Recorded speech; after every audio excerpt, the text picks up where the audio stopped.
بسم اللہ الرحمن الرحیم۔ السلام علیکم، میں ہوں منور حسین۔ آپ یہ پیچھے کتاب دیکھ رہے ہیں، اس میں پریزیڈنٹ ایوب خان کو دیکھ رہے ہیں جس وقت وہ امریکہ تشریف لے گئے تھے، تو ان کی فرینکنیس دیکھیے، چاہے وہ پریزیڈنٹ آئیزن آور کے ساتھ تھی یا پریزیڈنٹ جانسن کے ساتھ تھی۔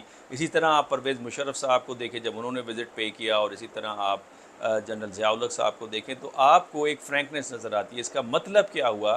اس کا مطلب یہ ہوا کہ آج مودی صاحب کو وہی عزت اور تقریب مل رہی ہے، اور ہر زبان کے اوپر مودی صاحب کا امریکہ کے اندر نام نظر آتا ہے۔ اس کی جو بنیادی وجہ ہے وہ امریکن مفادات ہیں، جیو پالیٹکس ہے، جس کی وجہ سے وہ باقی اپنے جو آئیڈیل انٹرسٹ ہیں ان کو بیک برنر پر انہوں نے رکھا ہوا ہے۔ اور یہ ویسٹرن سویلائزیشن کی آپ کو خاصیت نظر آتی ہے، اپنے مفادات کو حاصل کرنے کے لیے ہر حد کو پار کرتے ہیں، چاہے جنگ کرنی پڑے، چاہے کسی کی خوشامد کرنی پڑے، چاہے کسی کو کالونائز کرنا پڑے۔ اب آپ مثال کے طور پہ یہ جو یونان کے اندر کشتی کے ڈوبنے کا واقعہ ہوا، اسی کو دیکھ لیجئے، جو کوسٹل گارڈز تھے یونان کے، ان کا کردار کیا رہا، اس کے اوپر بہت بڑا سوالیہ نشان ہمارے سامنے آ رہا ہے۔ تو لہٰذا ویسٹرن سویلائزیشن کی یہ خاصیت ہے، اور یہ سویلائزیشن انڈس سویلائزیشن سے کوائٹ مختلف ہے۔ تو لہٰذا بھارت نے یقینی طور پہ سبق حاصل کیا ہوگا۔ اب تک تو وہ یہ کہہ رہے ہیں کہ ہماری پالیسی نان پارٹیزن کی ہے، یا ہماری پالیسی کسی بلاک کو جوائن کرنے کے لیے نہیں ہے۔ ہمارے اچھے تعلقات چائنا کے ساتھ ہیں، روس کے ساتھ ہیں، اور امریکہ کے ساتھ بھی ہیں۔ ہم اپنی مفادات کی خاطر یہ سب کچھ کر رہے ہیں۔ تو میں یہ سمجھتا ہوں کہ یہ جو تیسرا ویلاگ ہم اس کے اوپر بات کر رہے ہیں، بنیادی طور کے اوپر ایک تو یہ ایونٹ بڑا آپ کو سگنیفیکنٹ نظر آتا ہے، اور سگنیفیکنٹ ہے تو یہاں پہ میں آپ کو ڈینیل ماں کی، جنہوں نے کتاب بھی لکھی نو ایگزٹ فرام پاکستان، یہ ساؤتھ ایشیا کے ایڈوائزر ہیں انٹرنیشنل انسٹیٹیوٹ آف پیس جو واشنگٹن ڈی سی کے اندر، وہ یہ کہتے ہیں کہ انڈیا کو Washington as a strategic swing state کے طور پہ لے رہا ہے، اسپیشلی جو کمپٹیشن چل رہی ہے چائنا اور یو ایس کے حوالے سے۔ لہٰذا اگر انڈیا امریکہ کے پلڑے میں آ جاتا ہے، یا انڈیا اپنے سارے انڈے امریکن باسکٹ کے اندر ڈال لیتا ہے، تو امریکہ کا پلڑا جو ہے وہ بھاری ہوتے ہوئے نظر آتا ہے۔ یہی وجہ ہے کہ جو ہیومن رائٹس کنسرن ہے اس کو بیک برنر پہ رکھا ہے۔ اور یہ آج کی بات نہیں، امریکہ کے ساتھ تعلقات میں جب پاکستان اور امریکہ بہت کلوز ہے، جسے ہنی مون پیریڈ کہا جاتا ہے، اس میں بھی امریکہ نے بہت سارے ایشوز کو بیک برنر کے اوپر ڈالا ہوا تھا۔ مثال کے طور پہ نیوکلیر پرولیفریشن کا مسئلہ تھا 2001 کے بعد، 9/11 کے بعد وہ بیک برنر پہ چلا گیا تھا۔ ڈیموکریسی کا ایشو تھا، وہ بیک برنر کے اوپر چلا گیا تھا۔ تو اور پھر 1980s کے اندر جو ہماری نیوکلیر ویپن کی ڈیولپمنٹ ہو رہی تھی، اس پہ انہوں نے صرف نظر کیا تھا۔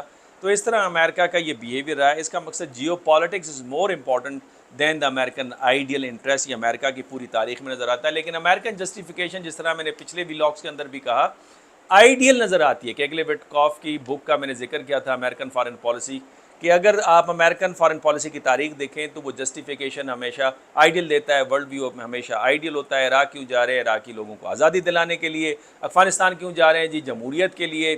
لیبیا کیوں جا رہے ہیں؟ ڈکٹیٹر قذافی سے جان چھڑانے کے لیے۔ تو بڑی آئیڈیل جسٹیفیکیشن آپ کو نظر آتی ہے اس حوالے سے۔ اگر جان میر شائمر کو آپ دیکھیں تو ان کی ایکسپلینیشن بھی بڑی اٹریکٹیو ہے، جو کہ نیو ریئلسٹ ہیں۔ جان میر شائمر کہتے ہیں کہ دنیا میں اس وقت 3 ورلڈ آرڈرز آپ کو نظر آتے ہیں۔ ایک ورلڈ آرڈر جو امریکہ لیڈ کر رہا ہے، وہ پاور پالیٹکس کا ورلڈ آرڈر ہے، لیکن اس کا ریٹرک بڑا آئیڈیل ہے، اس لیے آکس نظر آتی ہے، کوارڈ نظر آتی ہے، ہیروئک ویلکم مودی صاحب کا نظر آتا ہے، یوکرین کے اندر وار آپ کو نظر آتی ہے، یہاں تک کہ القاعدہ داعش جس کے خلاف امریکنز کا یہ موقف تھا کہ وہ ان کے خلاف جنگ کر رہے ہیں، انہی کو لا کر یوکرین میں رشیا کے خلاف جو ہے وہ جنگ کروائی گئی۔ پہلی بات۔ دوسری بات یہ ہے کہ وہ کہتے ہیں کہ دوسرا جو ورلڈ آرڈر ہے اس کو چائنا لیڈ کر رہا ہے، جو کنیکٹیوٹی کا آرڈر ہے، جسے میں کہتا ہوں جیو اکنامکس کا آرڈر ہے، لیکن اس کی وجہ سے چائنیز جو انفلوئنس ہے، پولیٹیکل انفلوئنس، وہ بڑھتا ہوا نظر آ رہا ہے۔ اس کی مثال جو اس وقت سعودی عرب اور ایران کے درمیان میں جو سفارتی تعلقات کی بحالی ہے، وہ اس کا مظہر ہے۔ اور تیسرا ورلڈ آرڈر وہ کہتے ہیں کہ انٹرنیشنل ورلڈ آرڈر ہے، نام بیس انٹرنیشنل آرڈر، لیکن ان دو تکڑے ورلڈ آرڈرز کے درمیان میں وہ پس کے رہ گیا ہے۔ اسی وجہ سے انٹرنیشنل ریجیمز ہو، یونائٹڈ نیشنز کی بات ہو، ان کی بات کوئی بھی نہیں سن رہا، ان کی ریزولوشنز کو کوئی بھی نہیں پوچھ رہا۔ اور ہیومن رائٹس ریجیم کی جہاں تک بات ہے تو بھارت کے اندر ہیومن رائٹس کے حوالے سے بہت سارے مسائل ہیں۔ میرے بھارتی تو شاید اس کو پسند نہ بھی کریں، لیکن حقیقت یہ ہے کہ دلت کے حوالے سے، کرسچنس کے حوالے سے، سکھوں کے حوالے سے، مسلمس کے حوالے سے، کشمیریوں کے حوالے سے، ناگالینڈ کے حوالے سے دیر آر مینی ایشوز، لیکن وہ بیک برنر کے اوپر چلے جاتے ہیں۔ لیکن یہ کہنا کہ جی ہم نام بیس انٹرنیشنل آرڈر کی بات کریں تو بنیادی طور پہ نام بیس انٹرنیشنل آرڈر نہیں ہے۔ امریکن جو ورلڈ آرڈر جس کو امریکہ لیڈ کر رہا ہے، اس کی پاور کو گین کرنے کی یا ری گین کرنے کی ایک کوشش کی جا رہی ہے۔ امریکہ کا میسج ہے، دیکھیں ہم دوبارہ سے تکڑے ہو گئے ہیں۔ تو اس وجہ سے جو یہ ڈینیل مارکی کی جو اسٹیٹمنٹ ہے جو میں نے آپ کے سامنے رکھی کہ ایک سوئنگ کے اسٹیٹ کے اوپر امریکہ لے رہا ہے، اس میں غلط نہیں ہوگی۔ پاکستانی کنسرن کیا ہے؟ پاکستانی کنسرن جو ہے وہ یہ ہے کہ جناب اس جس میں، بلکہ میں یہ یہاں سے شروع کروں کہ خواجہ آصف جو کہ ڈیفنس منسٹر ہیں، انہوں نے کہا کہ جی پاکستان کو اس سے کوئی فرق نہیں ہوتا اگر پاکستان کی کاسٹ کے اوپر کوئی بات نہیں ہوتی۔ کاسٹ سے مطلب یہ ہے کہ کاسٹ تو ویسے بھی پاکستان کو آ جائے گی، چاہے وہ انڈیا کا انٹینشن ہو نہ ہو، امریکن انٹینشن ہو نہ ہو، لیکن جب انڈیا کی ملٹری ماڈرنائزیشن ہوگی تو ریجن کے اندر امبیلنس آف پاور کریٹ ہوگا، جو ریئلسٹ کہتے ہیں کہ سورس آف وار ہے۔ لہٰذا جو امبیلنس آف پاور ہے وہ پاکستان کے حق میں نہیں ہے۔ پاکستان کو اس کے لیے اپنے آرمز کو دوبارہ تکڑا کرنا پڑے گا، اور یہ جب آپ آرمز اور اپنی ملٹری اسٹرینتھ کو تکڑا کرتے ہیں تو پھر لامحال اس کا ایک اثر یہ ہوتا ہے کہ آپ پاور پالیٹکس کی طرف جاتے ہیں اور آپ بلاک پالیٹکس کی طرف جاتے ہیں۔ اب تک تو ہمارا موقف یہ ہے کہ ہم بلاک پالیٹکس پہ یقین نہیں رکھتے، لیکن اگر امریکہ کا ٹلٹ انڈیا اور انڈیا کا ٹلٹ امریکہ کی طرف چلا جاتا ہے، انڈیا اپنے سارے انڈے امریکن باسکٹ میں ڈالتا ہے، تو اس صورت میں پاکستان کے پاس آپشن کوئی نہیں ہے سوائے یہ کہ وہ اپنا ٹلٹ رکھے چائنا کی طرف اور اپنی پینگیں بڑھائے رشیا کے حوالے سے۔ تو لہٰذا بلاک پالیٹکس کی طرف جائے گا اور ساؤتھ ایشیا کی جو ہارمونی ہے وہ ڈسٹرب ہو کے رہ جائے گی۔ لہٰذا یہ پاکستان کے حوالے سے یہ بات ہو سکتی ہے۔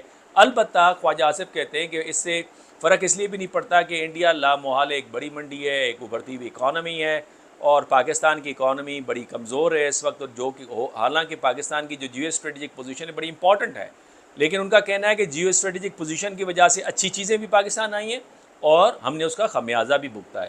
افغانستان میں جو پہلی وار ہوئی تھی سوویت یونین کے خلاف، اس کی وجہ سے ہیروئن کلچر پاکستان میں، کلیشنکوف کلچر، ایتھنیسٹی، سیکٹیرینزم، پاکستان کی جو سوسائٹی بڑی وائبرنٹ تھی، کلچر بڑا وائبرنٹ تھا، وہ ڈسٹرب ہو کے رہ گیا، ڈس ہارمونی ہو گئی سوسائٹی کے اندر۔ اور پھر 2001 کی جو ہم نے جنگ میں حصہ لیا، پھر ہمارے معاشی بہت سارے نقصانات ہوئے، $100 بلین سے ہم نے زیادہ معاشی نقصان اٹھایا۔ پھر ہماری سوسائٹی کے اندر اب TTP اور دوسری دہشت گرد تنظیمیں اور وار اینڈ ٹیرر جو ہے ایک قسم کی پاکستان کے بارڈر کے اندر آ گئی تھی، خود کش حملے ہونا شروع ہو گئے تھے، تو ہم نے اس کا بھی خمیازہ بھگتا ہے۔ تو اچھی چیزیں بھی آئی ہیں اور بری چیزیں بھی آئی ہیں۔ اچھی چیزوں سے مراد ہے جیسے ہماری ملٹری ماڈرنائزڈ ہو گئی تھی، اور اس کے علاوہ کچھ اکنامک ڈیولپمنٹ وغیرہ پاکستان کے اندر ہوتا رہا، تو یہ چیزیں بھی ہمارے پاس آتی رہیں۔ لہٰذا پاکستان کے مفادات کو اس سے خطرہ ہو سکتا ہے۔ ہاں، کشمیر کے حوالے سے جو پاکستان کا موقف ہے، یونائٹڈ نیشن کی جو ریزولوشن ہے، وہ بیک برنر پہ چلی جائے گی، چونکہ اس وقت جو انٹرنیشنل آرڈر ہے، جس طرح میں نے پہلے کہا، وہ پس کے رہ گیا ہے۔ ہینز مارگن تھا، انہوں نے کہا کہ جو موریلٹی ہے وہ انٹرنیشنل پالیٹکس اس کو اپنے مفادات کے لیے استعمال کرتی ہے۔ موریلٹی جو ہے وہ لیڈ نہیں کرتی، بلکہ موریلٹی، انٹرنیشنل ایتھکس جو ہیں وہ استعمال ہوتے ہیں۔ تو اس وقت جو ایتھکس اینڈ موریلٹی ہے وہ یوز ہو رہی ہے اس وقت امریکہ کے ہاتھوں in order to attract India. ایک طرف وہ چائنا کے ساتھ کنسٹرکٹیو اپنا انگیجمنٹ بھی رکھے ہوئے ہیں، سیکٹری بلنکن کا وزٹ پہ ہوا، ایک طویل دورانیے کی ان کی بات چیت ہوئی، اپنے کاؤنٹر پارٹ سے 30 منٹ کی ملاقات پریزیڈنٹ شی کے ساتھ ان کی رہی۔ تو ایک طرف یہ، اور دوسری طرف اب اس وقت یہ ملاقات ہوئی جو کہ انڈین پرسپیکٹو سے کافی پازیٹیو ہے۔ اس سے نریندرا مودی کو بھی طاقت ملے گی آنے والے الیکشنز کے اندر، اور جو بائیڈن بھی اس سے فائدہ اٹھانے کی بھرپور کوشش کریں گے۔ تو پاکستان کیا کرے؟ نمبر 1 ریفارمز، جس طرح سے بھارت میں 1990s میں ریفارمز ہوئے، اس کے بعد مودی صاحب نے اس وقت ٹیکس ریفارمز کیے، اور پھر AK گجرال صاحب کا جو ڈاکٹرائن تھا اس نے کسی حد تک بھارت کو فائدہ دیا ہے۔ میں بھی ہمیشہ کہتا ہوں اسٹرکچرل ریفارمز کی ضرورت ہے، نمبر 1۔ نمبر 2 میں اب سن رہا تھا سعودی عرب، ایک ویڈیو وائرل ہے سوشل میڈیا میں، سعودی عرب کے ایک فرد نائجیریا کے فرد سے کہہ رہے تھے دیکھیں نائجیریا ہم سے زیادہ تکڑا تھا، امیر تھا، آئل اینڈ گیس، پہلے آپ کے پاس دریافت ہوئے تھے، آپ کے پاس ایگریکلچر ہے، آپ کے پاس کیا نہیں ہے؟ ٹرو لیڈرشپ ہے۔ ہمارے پاس کچھ نہیں ہے لیکن ٹرو لیڈرشپ ہے، اس لیے سب کچھ ہمارے پاس ہے۔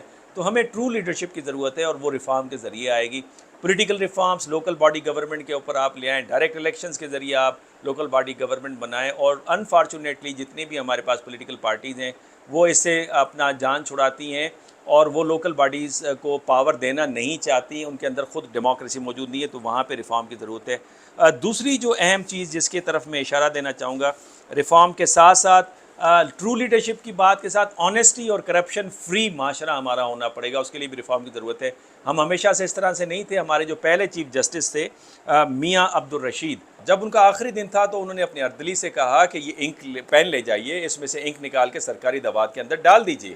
چونکہ میں انٹائٹل نہیں ہوں آفٹر ریٹائرمنٹ کے ان کو استعمال کروں. تو یہ عالم تھا ہماری ایمانداری کا. اس کے بعد آج ہماری حالت یہ ہے کہ ہر شعبے کے اندر آپ کو کرپشن نظر آتی ہے. اس نہج تک ہم کیوں پہنچے؟ اس کے اپنے اسباب ہیں. اس میں اکاؤنٹیبلٹی نہیں ہے, وقت کے ساتھ ریفارمز نہیں ہیں, ہماری جو پولیٹیکل پارٹی میں جو لیڈرشپ آئی ہے وہ ٹرو لیڈرشپ ہمارے سامنے نہیں آئی ہے. There are number of other reasons جس کے اوپر اگر ایک پورا ویلاگ بنانا چاہوں تو پورا ویلاگ اس کے اوپر بن سکتا ہے.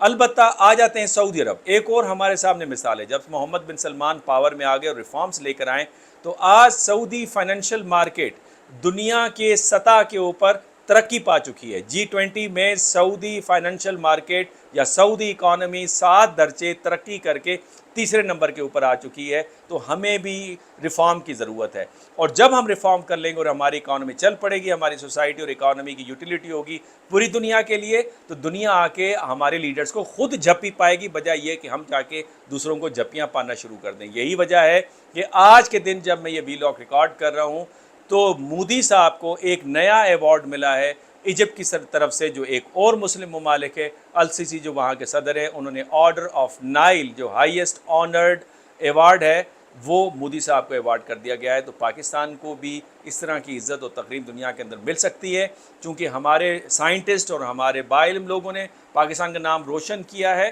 اور اس کی مثال ہمارا نیوکلیر پروگرام ہے اور بہت ساری اور سائنٹیفک ڈیولپمنٹس ہیں. آج ہمیں تعلیم کے اوپر توجہ دینے کی ضرورت ہے, ہمیں ریفارم کی ضرورت ہے پالیٹکس میں, اکانومی میں, سوسائٹی. تو پاکستان دن دگنی اور رات چگنی ترقی کرے گا انشاءاللہ. اگر آپ کو ویلاگ پسند آیا تو آپ لائک بھی کیجئے, شیئر بھی کیجئے, سبسکرائب بھی کیجئے, اور اپنی رائے سے مجھے ضرور آگاہ کیجیے گا, اس سے مجھے فائدہ ہوتا ہے. بہت شکریہ. اللہ حافظ.